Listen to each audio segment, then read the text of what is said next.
Previously on Lost.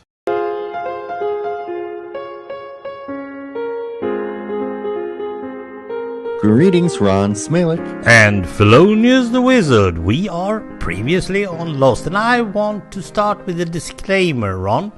I talked about those gang that had to be the first on the island way back when, and I was actually going towards Maya and Egyptians and stuff. Mm-hmm. I had no idea what we was going to see at the first scene to this time. No way! And I was totally blown off my hospital bed. I can tell you that because I watched these in the hospital. I didn't know that. I promise you all out there, I didn't know anything about Jacob and the First. I didn't. So you're saying that your intuition worked again? Yeah, but too much. Well, my first note. My first note for this episode is oh bleep. Jacob is happening now? Because yeah. I forgot that he is introduced in the final episodes of Season 5, episodes 16 and 17, called The Incident. Yes, The Incident. That's what we're covering, and we're going to record our thoughts on this episode, as well as we're going to record our Season 5 overview and our Season 6 predictions. Yes. Depending how long we go, this might be split into two. It might be split into one. Yeah. You'll find out at the end of this episode. How do you split into one? Oh, that's a really good question. I mean, it only ends once. Anything that happens before that is just progress. Oh, well said indeed, sir.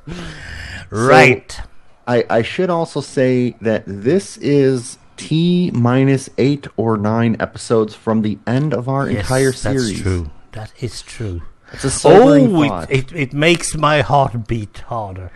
Yeah. Okay.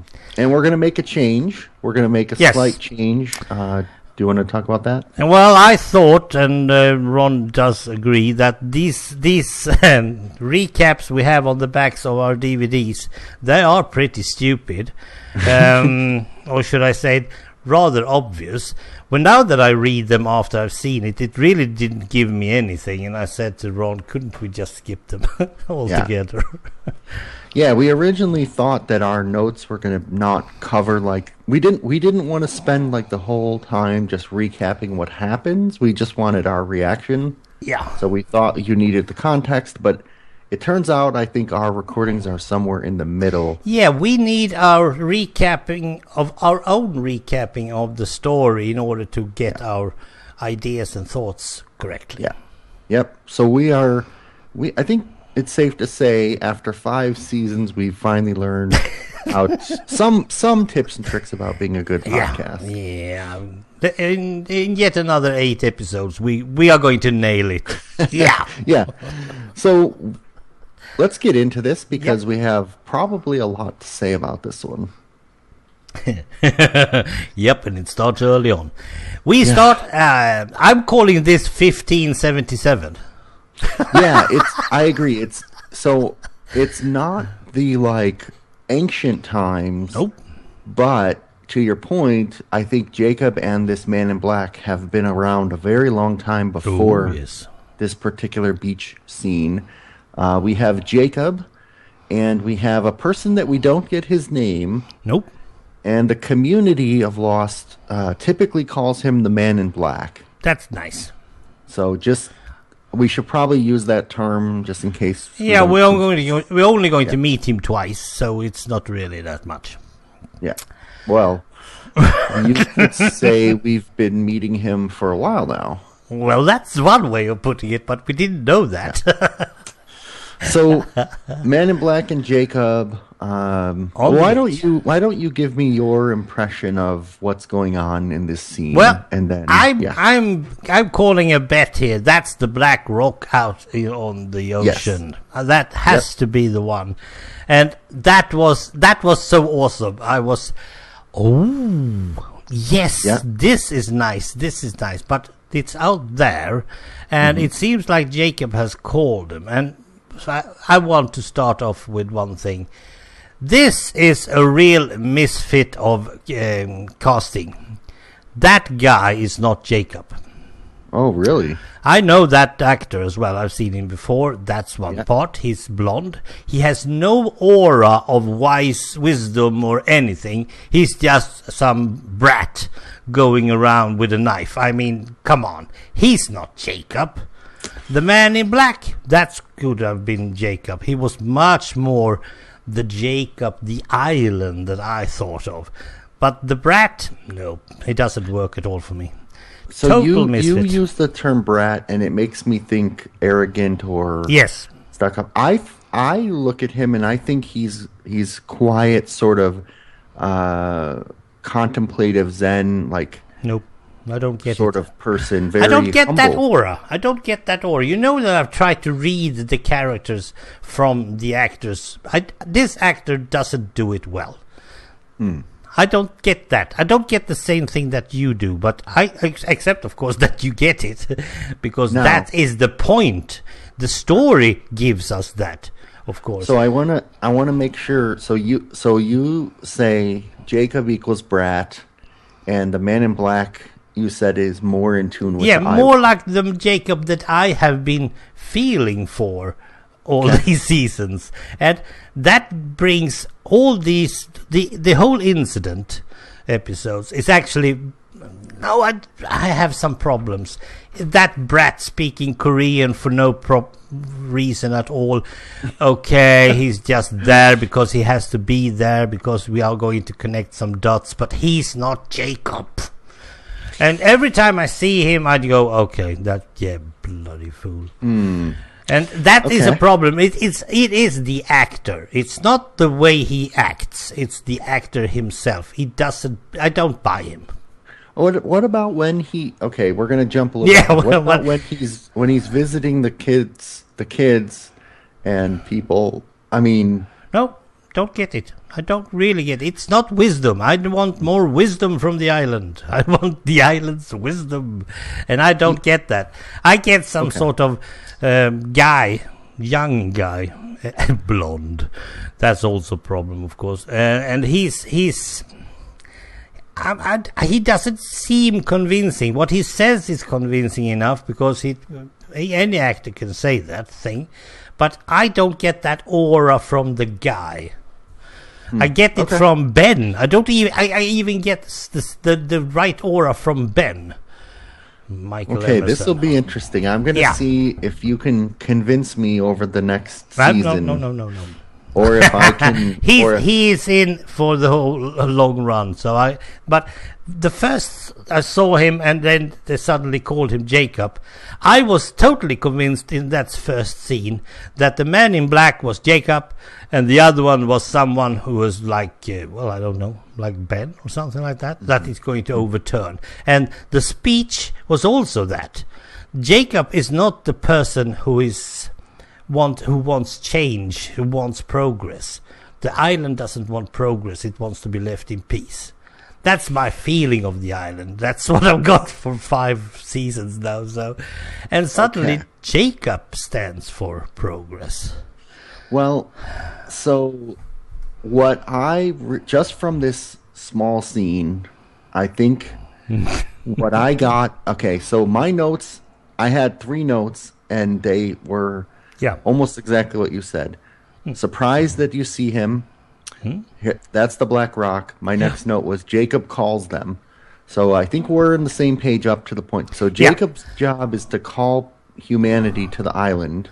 Yeah, but there is one point, and that is really, well, there is actually 2 I saw when I had to re-watch and see if we ever get that man's name. But the man in black says that he wants to kill Jacob. Very badly wants to kill Jacob. And he will find a loophole. And I noted that because it's a rather fun word to write down if you're not an English or an American.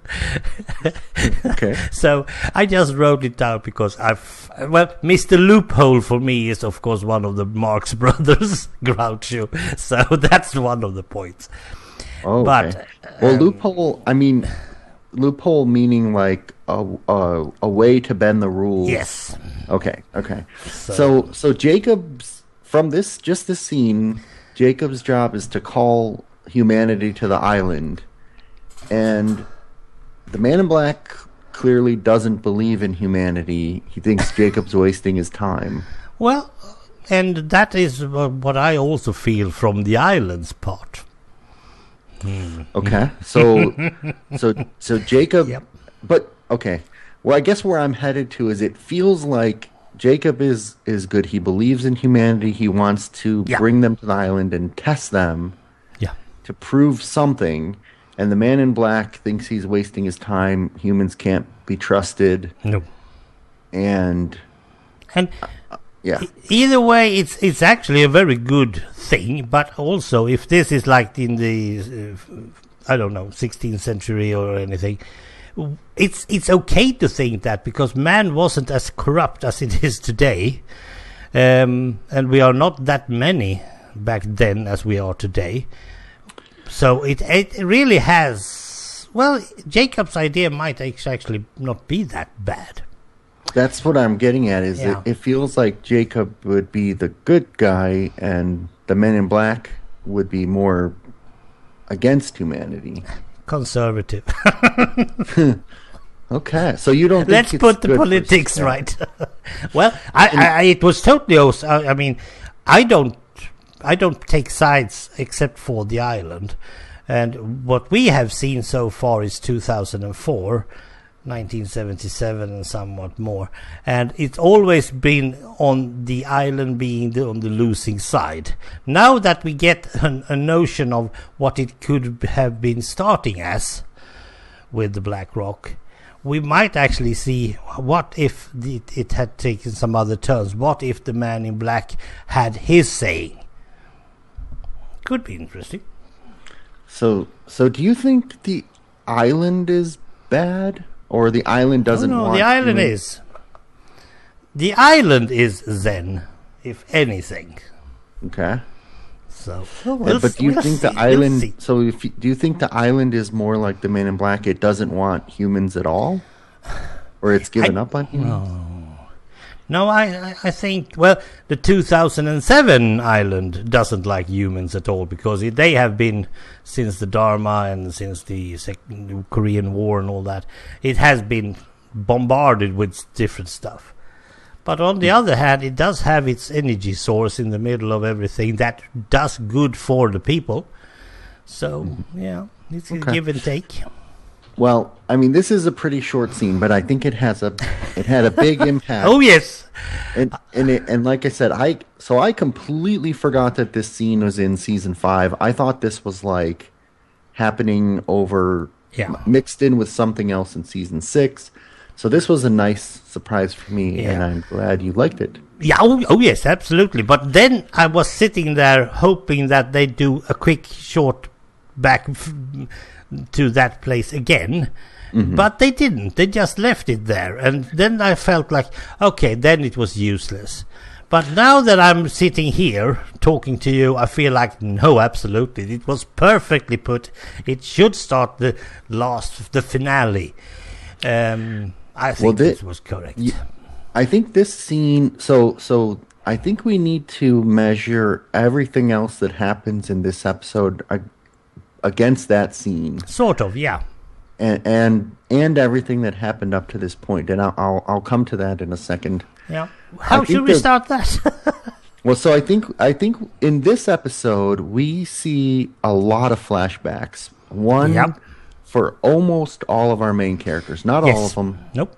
But we see Kate as a little girl. Yep. We see Sawyer as a little kid. We actually see a Ilana flashback. Yep. I totally didn't expect that.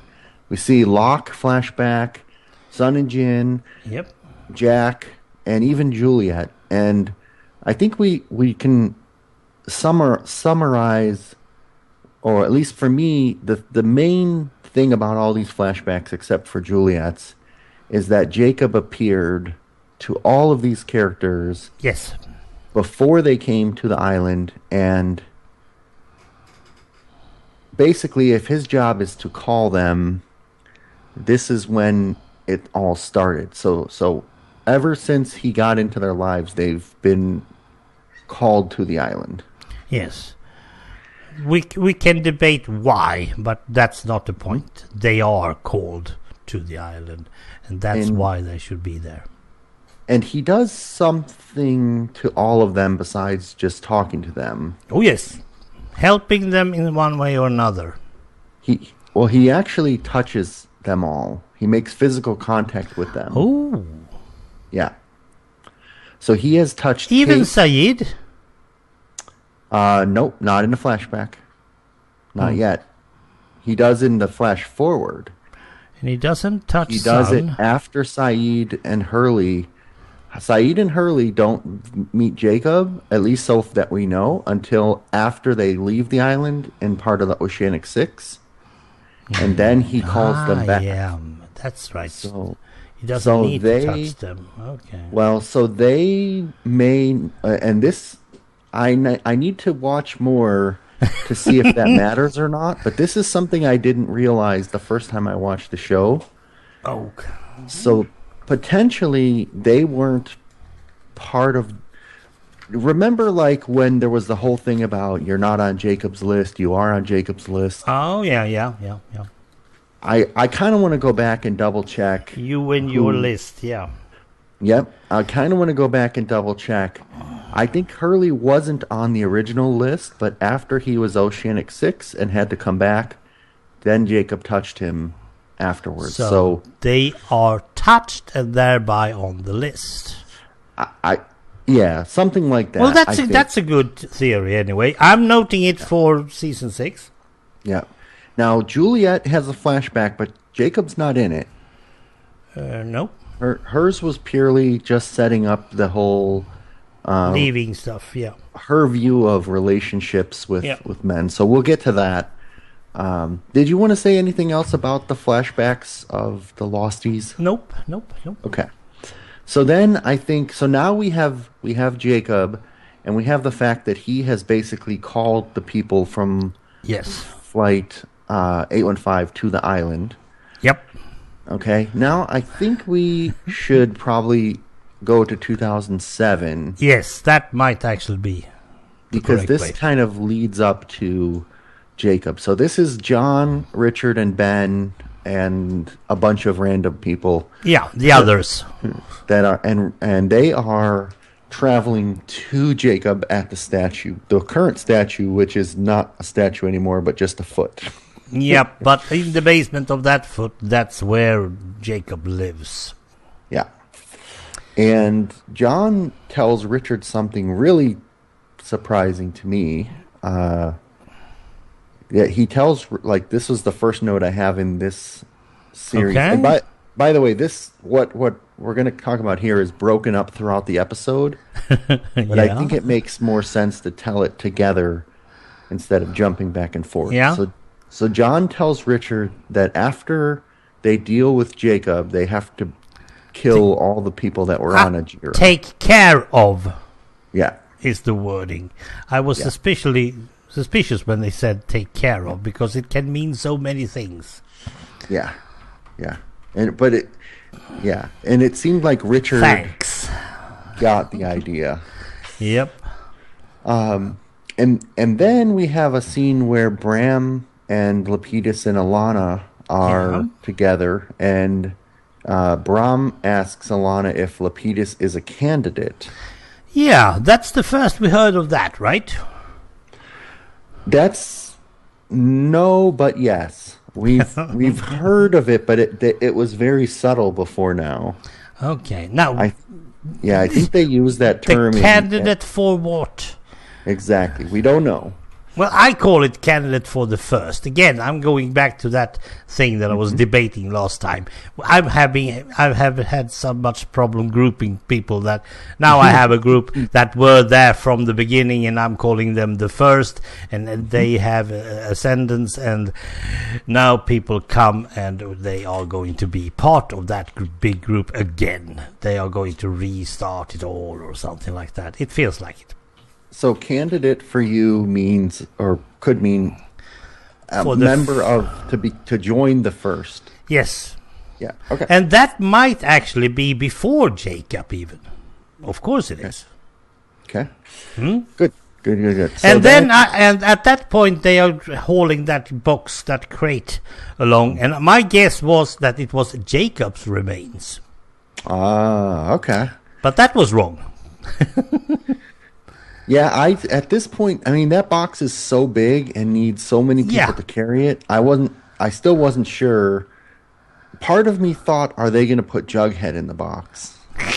That would have been fun, but we are dealing with that stuff on the another part. Yeah. I thought maybe Jughead didn't get detonated, and they're coming to dig it up, and that's what lies in the shadow. Yeah. And they're going to put it in this lead-lined box, and then use it to destroy the world or something like that. Yeah. But that's not the way it goes. Nope. So now then we see, since we're talking about 2007, we see Saeed touched by Jacob when Nadia gets hit by the car. Yes. So Saeed wasn't on the list either. Yeah, but he is now. He is after they come back, which I think is interesting. And I don't know why. It is interesting of several things, because what if Jacob has nothing to do with time at all? Because we know that Saeed has been hauled back to 1977. And he's not on the list up to that point. We didn't bother with the list because we couldn't keep track of who's on the list or not. And suddenly they decided to give us that piece of information that in 2004 Saeed became one of the list. And what if Jacob was actually being able to go back in time to 2004 and put Saeed on the list by touching him? It's hard to tell if Jacob is aware of the time loop. So I have to assume the time loop's always there. Sort of, yeah. Because, what's her name? Eloise Hawking, right? The fact that in the past she knows what's going to happen because to her it did already happen. Tells me that what happened. Like, this time loop is just part of what always happened. They always went back. Whatever they do with this bomb always did whatever it's going to do. So even though Jack thinks they're changing it, they're not. I firmly think they're not really changing it. It is, but they're they had to do this. They're adding, sort of. There is one point we missed that I need to take up. John is not the one who's going to kill Jacob. It's Ben. Yeah. And there, suddenly, I got a feeling of something was totally wrong. Or as I say in my notes, I have a feeling that John is supporting the wrong side of the thing. But I can't explain it. Big surprise. Well, now that I know the answer, now that I know who John is, suddenly, okay, he was on the other side of the thing. Well, that was one thing. But there, and again, I have said this many times before, but I'm saying it again, these actors and these writers are doing a grand job of keeping just that amount of level of doubtness or exactness or anything that even I can perceive it. And I'm not a big TV fan at all. I haven't been watched much since Lucy show or something like that. So this, I feel that little feeling that John is on the wrong side of things, and they can act that, and they can really make us believe that. I'm not totally sure that everyone makes it, but I can feel it. And when I do it, well, I know that it's special. Yeah, I forgot to highlight the part about he wants Ben to do it, and it feels like this is the first time that John, quote unquote John, is going to intentionally manipulate Ben to do something, and Ben doesn't seem to even want to think about fighting against it. No, because his own daughter has told him that he should just go with what John says. Yeah. And now that is put into another perspective as well. Yeah, so we see the cabin. Alana and her team go there. Yes, and this is also something strange. Yeah, and here they say that the ash around the cabin has been disturbed. Yes, and somebody else has been using it. I say Christian. Yeah, Christian. Well, we know Christian and Claire were in the cabin. Absolutely.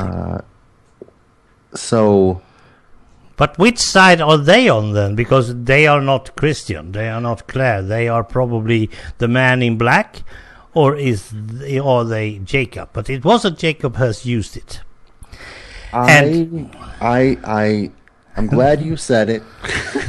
I think that the man in black is who appeared at least in the cabin as Christian.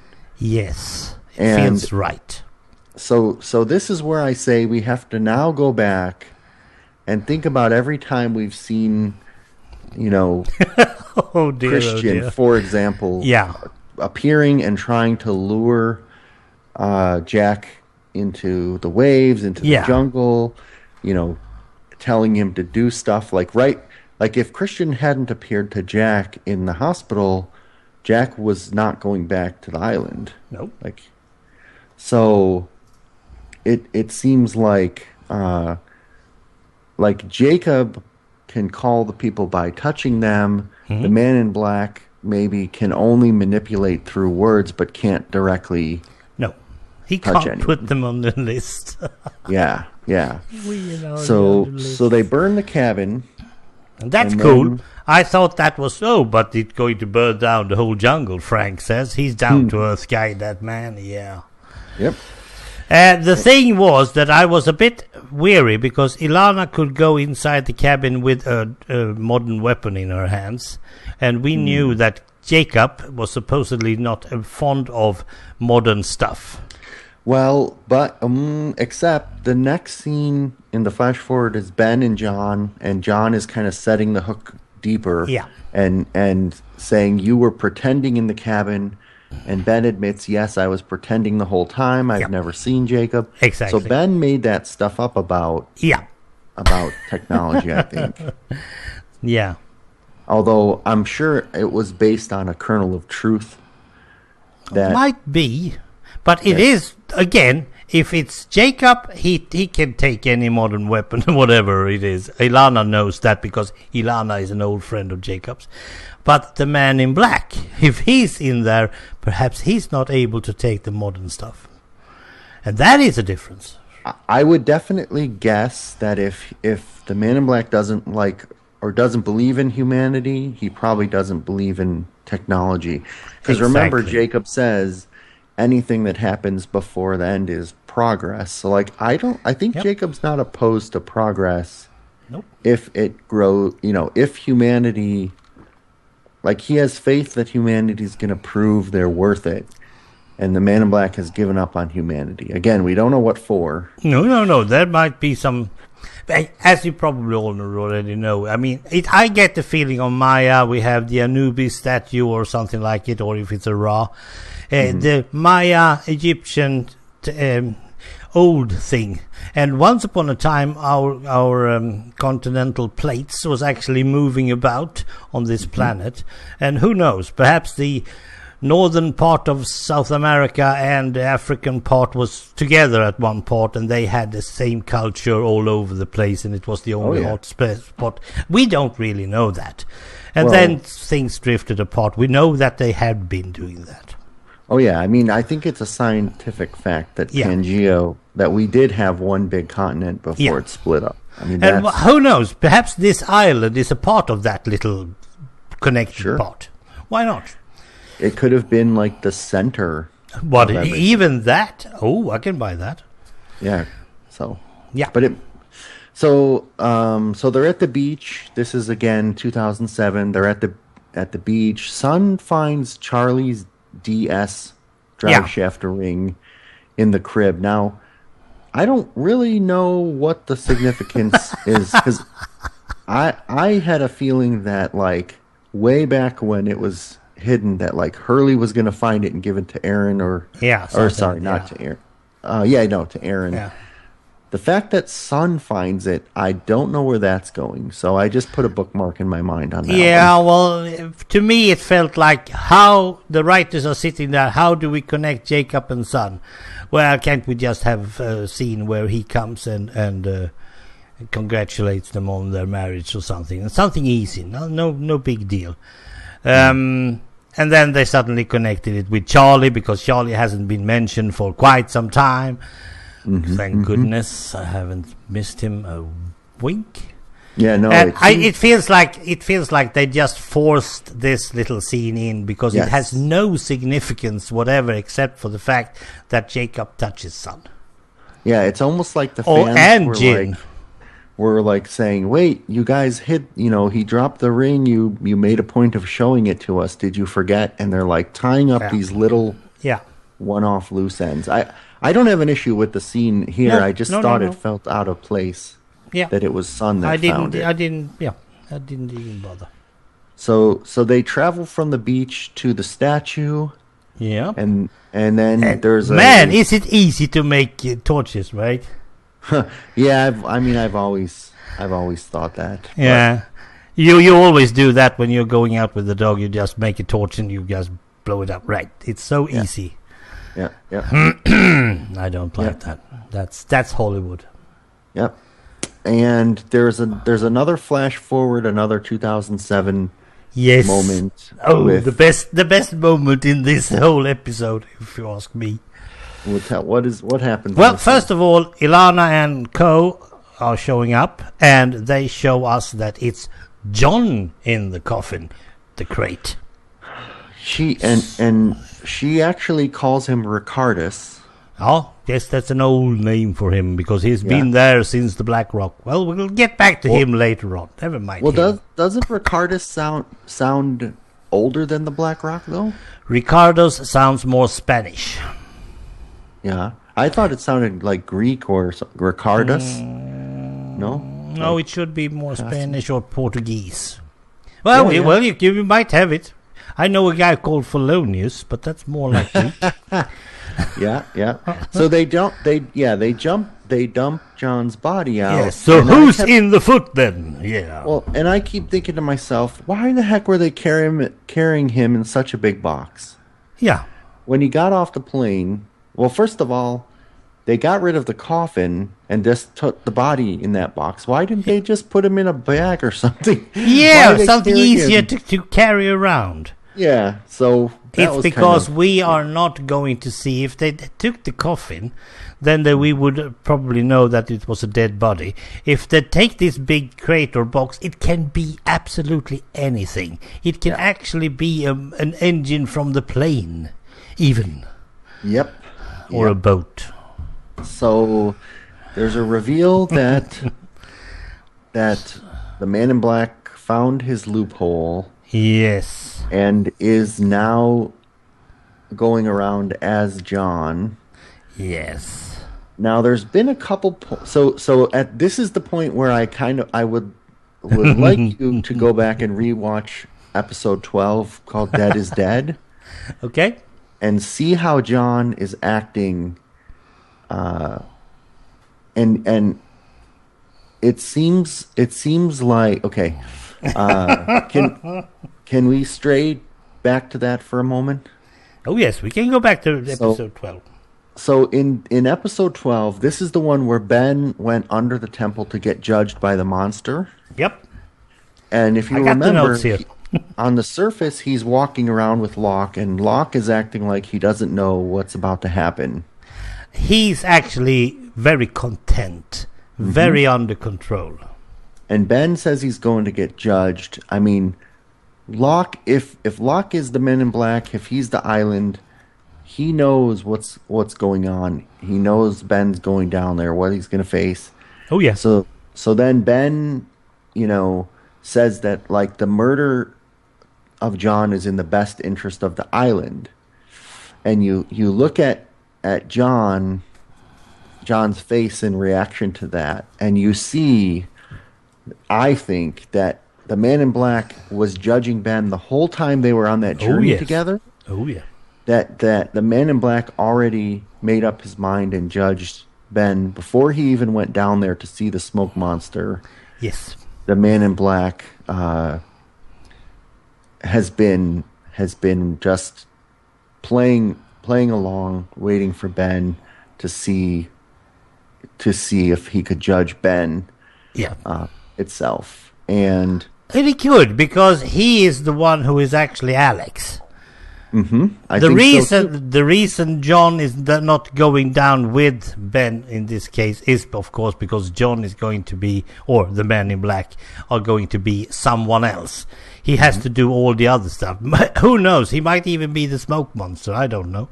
I don't think so. You think so? If not, I think he... Actually, okay, there's nothing to indicate that yet. But since we know that he has played the role of John, we can now assume that he has played the role of Christian.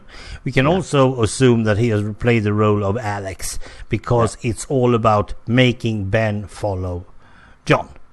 And for some reason in that episode, Christian tells Son to wait for Locke and follow Locke.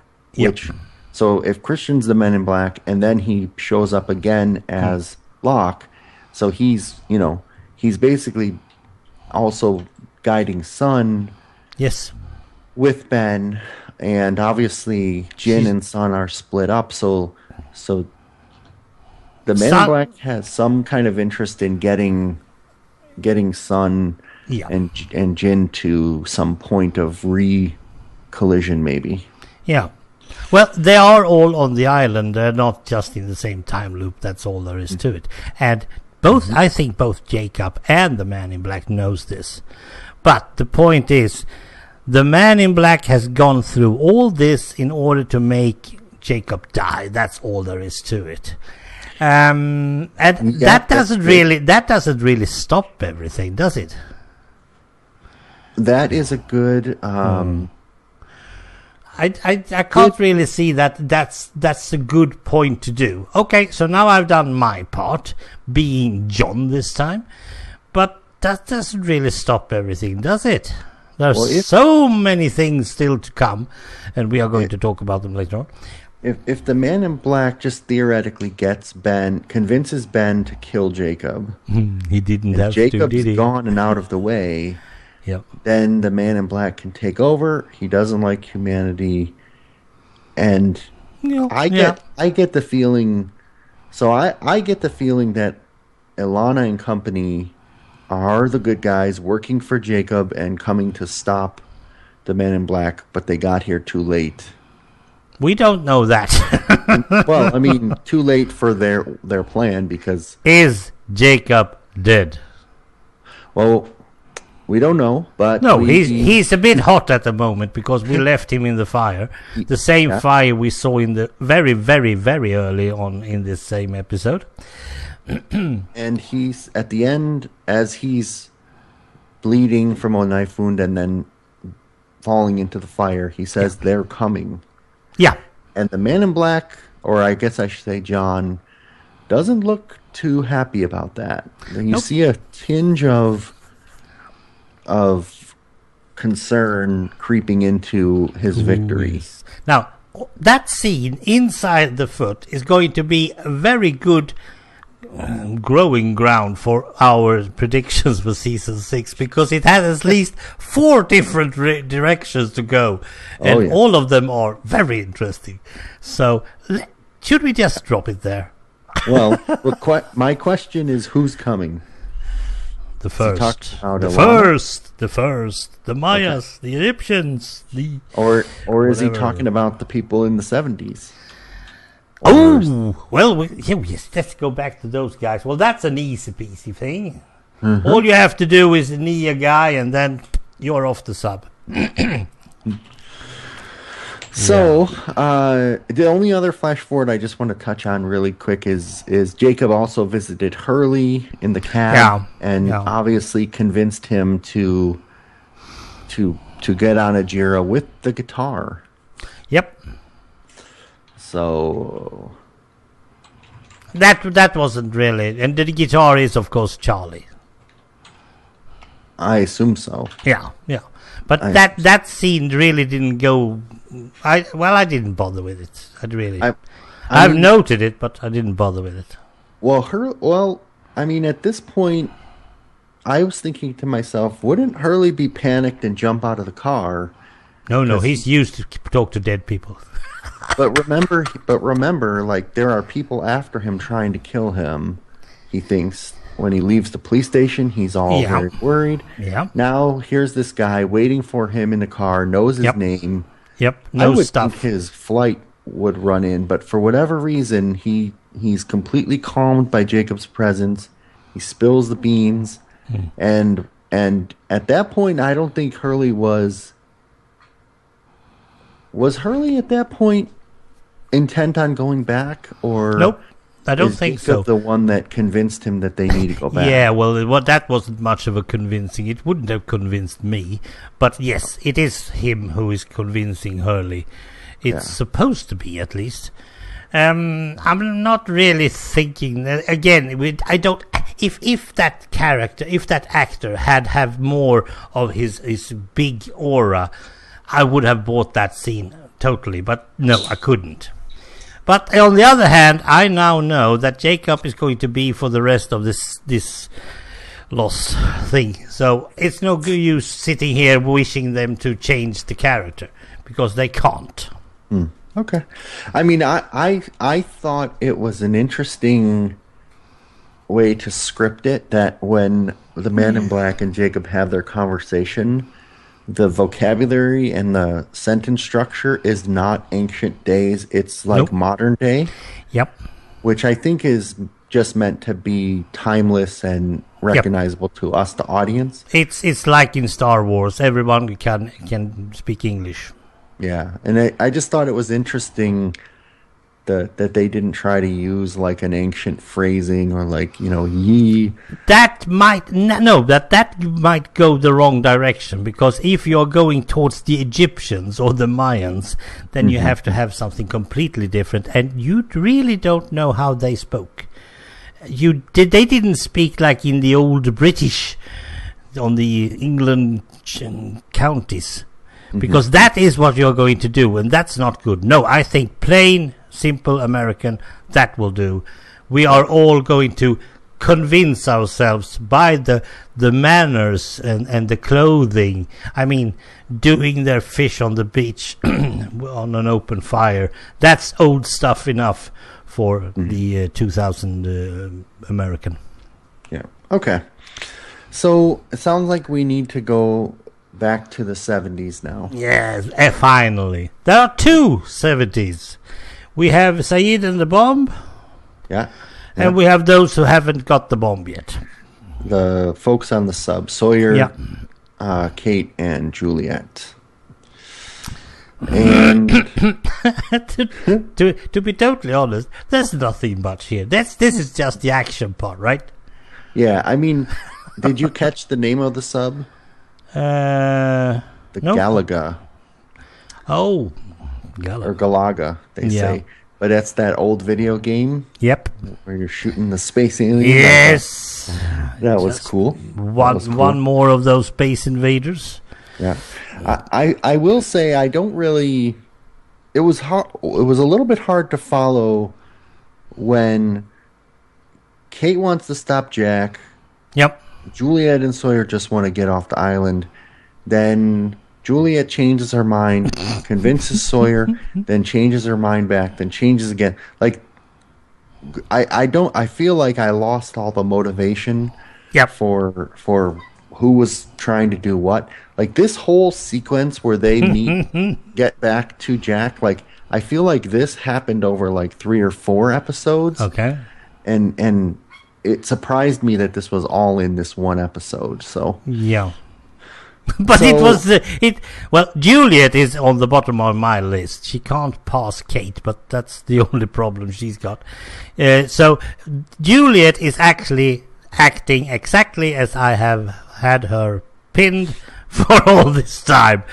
And I was just going, yeah, you stupid cow, just bang your head somewhere. I don't really bother with you.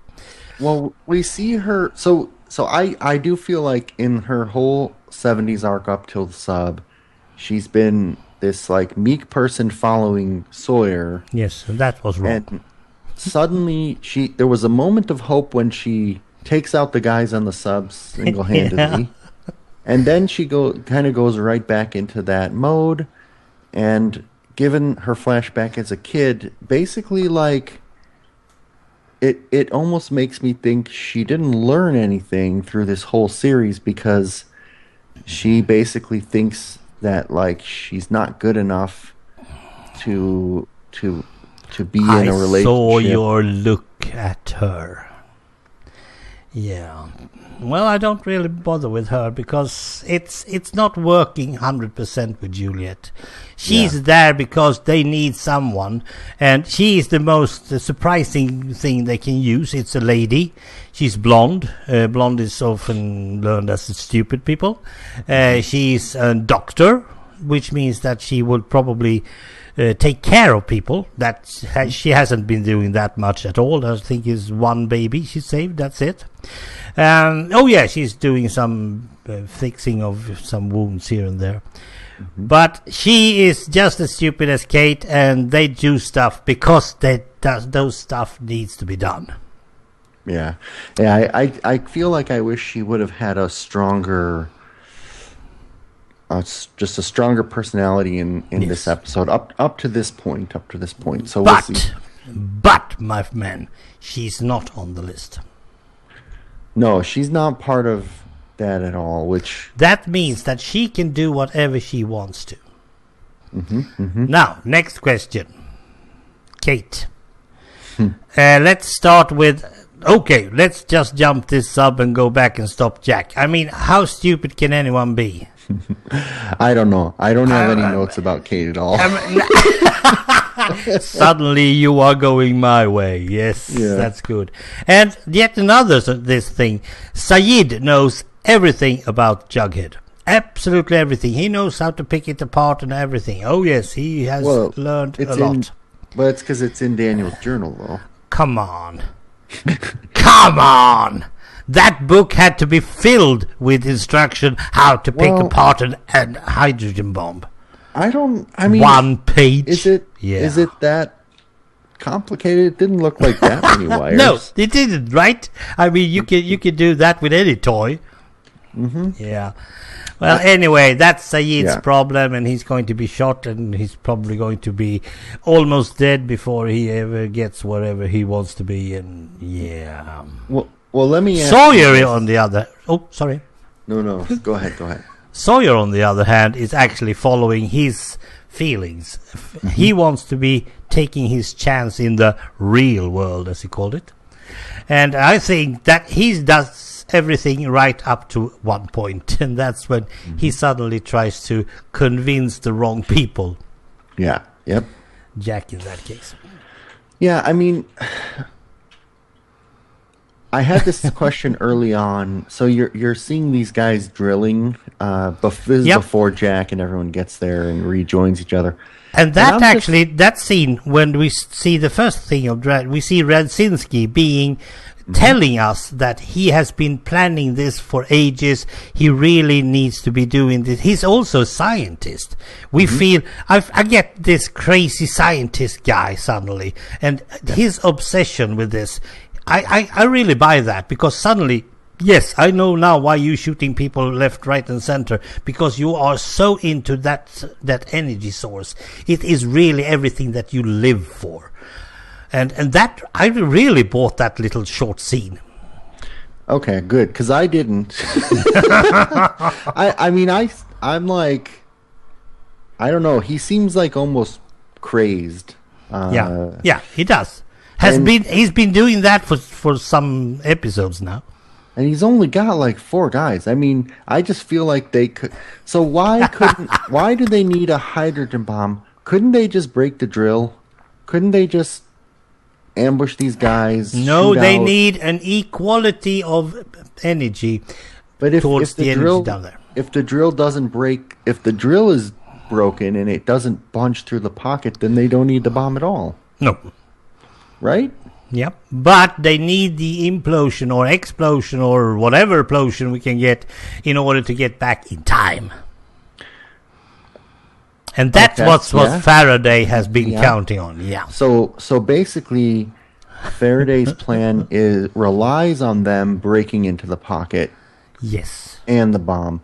Because then my question is, if this always happened, then it means that they hit the pocket, the nuke goes off, and somehow then the Dharma Initiative, we kind of talked about this before. Yep. Pierre Chang, all these people who are there at the site live. They then build the Swan Station right on top, and they just keep on going. They dig all the tunnels, they pour concrete. Yep. And none of that, and that just all, every 108 minutes they have to let off the steam. Yes. Like, I don't buy that they could build the Swan Station around this epic thing. Like, I always thought the Swan Station was built, and then they hit the pocket. Okay. You know what I mean? Yeah. But I can buy it the other way around, because they are now building the Swan Station in order to keep that pocket steady because of all the concrete. So now it looks more like, well, how it should be. So there's that, and then that kind of like is the only little nugget of doubt that I have that Jack is possibly right. So anyway, but on the other hand, if you're going to really to examine whatever options you have Sawyer's options to take your chance in the real world. That's option one. The other option is to try to do it Daniel's way. And Jack, when he's down with Richard by the bomb, Richard says, I visited John 3 times. Something seems wrong. He doesn't seem worthy. And Jack tells Richard not to give up on Locke. He's referring to the person that's not... Well, he doesn't know it, but in the future, when Richard meets Locke again, it's not Locke. And he's basically going on Jack's word to believe this guy. You think so? Yeah, because like this would have been in Richard's memory in 2007, right? Not really. It has to happen first in order to be in the memory. As you probably already know, Jack and all the others are living their lives chronologically, and they are putting the memories back and forth on the others that doesn't live chronologically. So when they tell him that you have to trust him, that's when that memory is able. We couldn't see that because we were following Jack. If we have followed Richard, we would have known it. And if you're looking at this in a chronological order, you are not able to pinpoint when that memory should occur, because they haven't shown us that, because it didn't happen. Until later, even if it was before. Believe me, it's not easy. Yeah, I like it. So, okay. So, Saeed gets shot by Ben's dad. Yes. Oh, Richard hits Ellie, and Richard and Ellie doesn't want to go on. And I think that was a good one. Yep. Yeah, and remember a couple episodes ago, Richard says, like, I watched them all die? Yep. That makes me assume that he saw the explosion. Okay. Are you sure? From a distance. Well, I don't know, because, I mean, up to this point, we don't know what happens next. Because we know that the gas killed a lot of people. But that's in the future after. Yes. There's a whole lot of problems. But when he said that, he meant Jack and Sawyer, and I think he meant the people that were at the construction site. Yeah. Yeah. Okay, so anyway, we're in the 70s. We're in the 70s, and Sawyer finds Vincent. Yes. This is one favorite scene again. I knew you'd like this part, yes.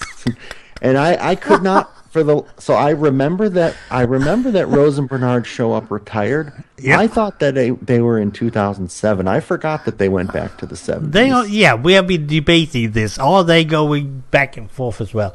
Yeah. And here is the quote of the day, so to speak. We traveled 30 years back in time and you're still trying to find ways to shoot each other? Oh dear. I think the hospital was wondering what the heck I was doing because I was laughing. I was laughing so hard. Yeah. Oh, good. I still love that sentence. And it's Rose. She's going straight up the top.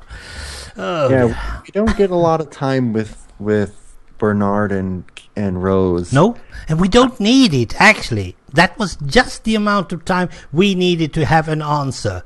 And that's the only answer we need. Well, I think you got your answer, but I think there's another question that got added. Because as they're leaving, as Sawyer and Juliet and everyone's walking away, Bernard asks Juliet if she wants some tea before she goes. And her hand goes to her stomach, and she thinks a split second, and then she says, "No, I don't need any tea," and then she goes off. Yes, we'll take it next time.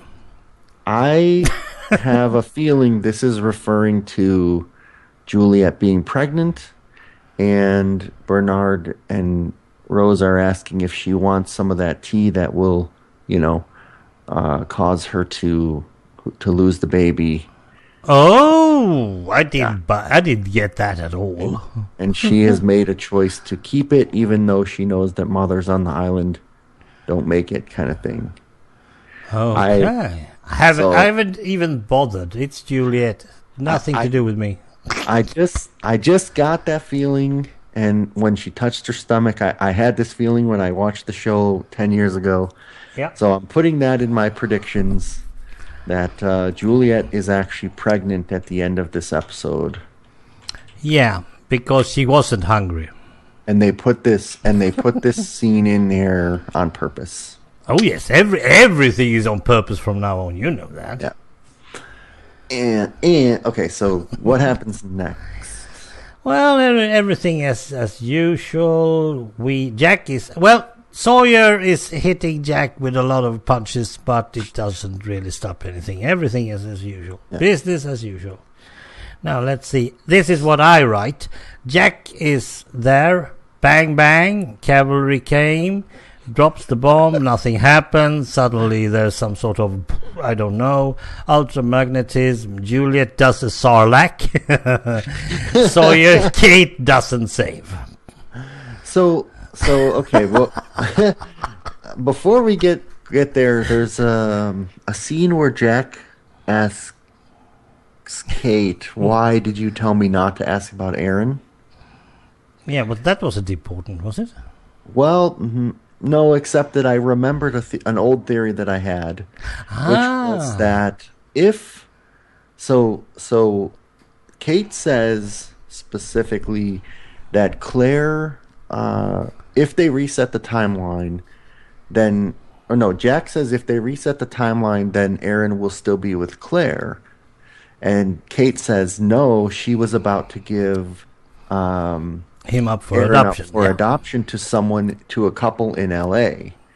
Yeah. Wouldn't it be interesting if they do reset the timeline and the couple turns out to be Jack and Kate and they adopt Aaron from Claire, so Kate and Aaron end up together no matter what, like a court. Oh, happy ending. Oh. Well, I don't know if it's a happy ending, but what if Kate was always meant to get Aaron?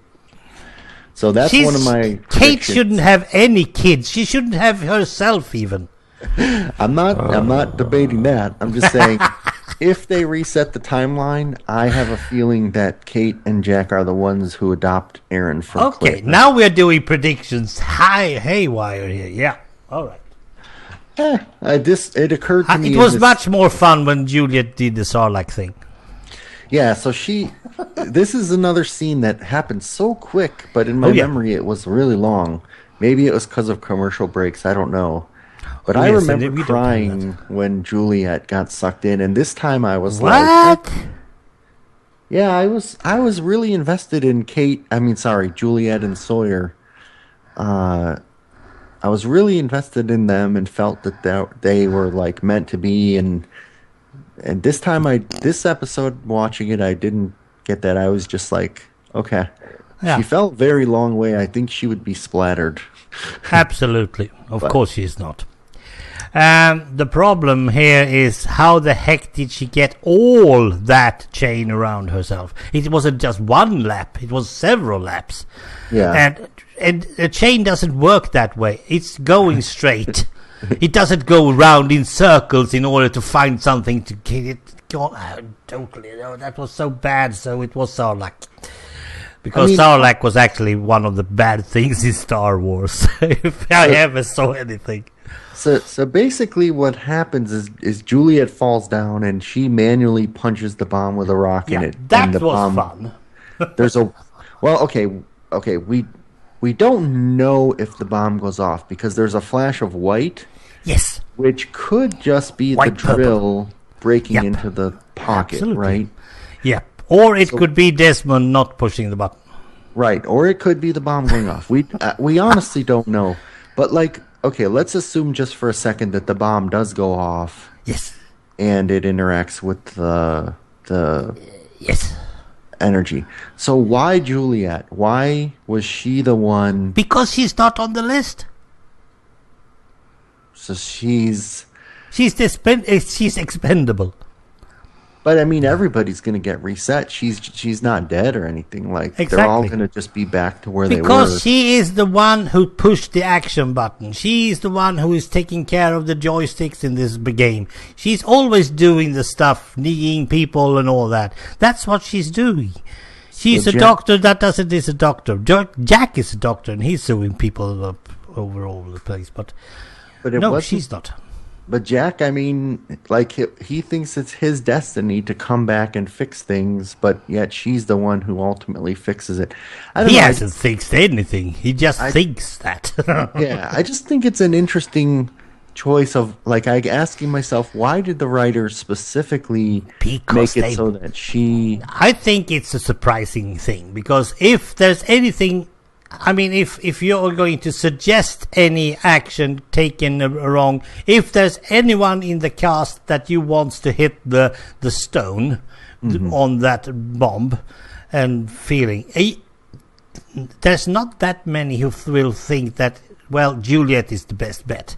I mean, most people would probably say Sawyer, because he would actually be mad at the bomb. I mean, he would be totally angry and hitting it with all his might and all his anger.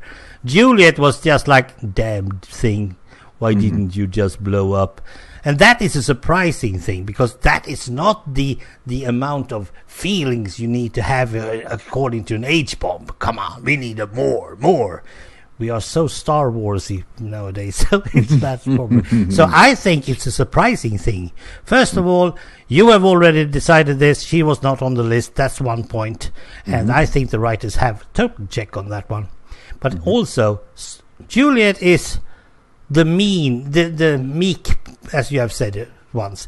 She's the meek one. She's suddenly going in some sort of sleep mode, and then she wakes up and do some hero stuff, and then she goes down to sleep. Is she a robot?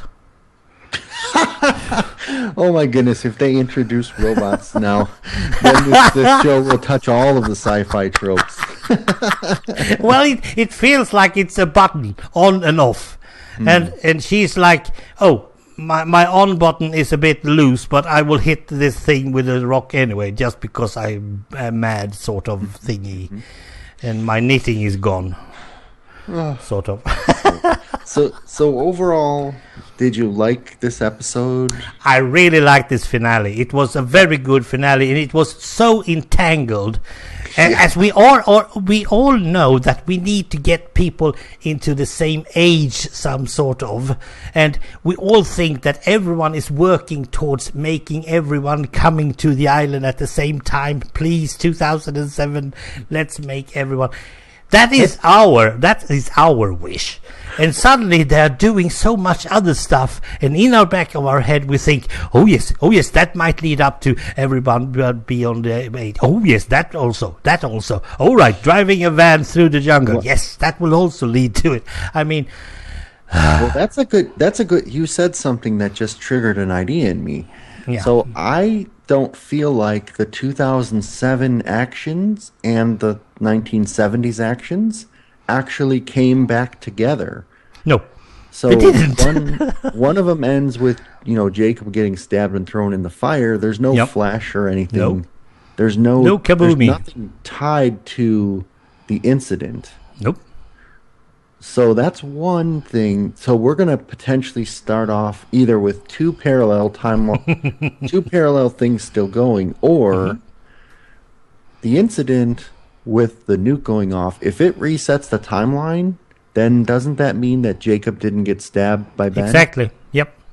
So everything leading up to that, even the loophole is gone. Yeah. And I don't think so. Wins. Should we just go over to our predictions and this recap for this season? It was a great season.